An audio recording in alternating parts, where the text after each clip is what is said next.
ભરૂચ જિલ્લા ઉચ્ચતર માધ્યમિક શાળા કર્મચારીઓની 41મી સામાન્ય સભા મળી। ભરૂચની સાધના સ્કૂલ ખાતે ભરૂચ જિલ્લા ઉચ્ચતર માધ્યમિક શાળા કર્મચારીઓની 41મી સામાન્ય સભા મળી, જેમાં સભાસદો દ્વારા મંડળના વિકાસની ચર્ચા કરવામાં આવી। આ પ્રસંગે આમંત્રિત મહેમાનો અને નિવૃત્ત થતા કર્મચારીઓનું સન્માન કરવામાં આવ્યું।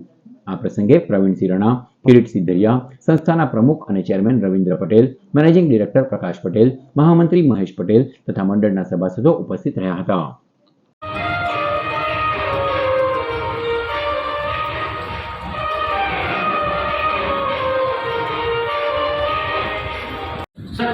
વર્ષ સુધી માધ્યમિક ક્રેડિટ સોસાયટીના ચેરમેન પદે સેવા આપી એટલે 2022માં નિવૃત્ત થયો।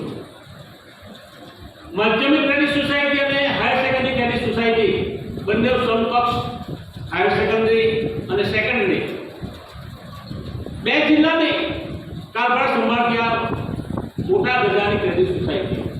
એટલે ક્રેડિટ સોસાયટી બેંક નથી સાહેબ, બેંક માત્ર નફો કરવા માટે કામ કરી સંસ્થા છે। એના માટે કેટલા એવિડન્સ તમારે આપવા પડે। ક્રેડિટ સોસાયટી એવી છે કે આપણા દ્વારા સંચાલિત છે અને રાત્રે પણ જરૂર પડે તો રાત્રે પણ આપણને લોન મળી જાય એ પ્રકારની ક્રેડિટ સંસ્થાઓ આ ભરૂચમાં આજે અસ્તિત્વમાં છે અને ખૂબ વિકાસ કરી રહી છે।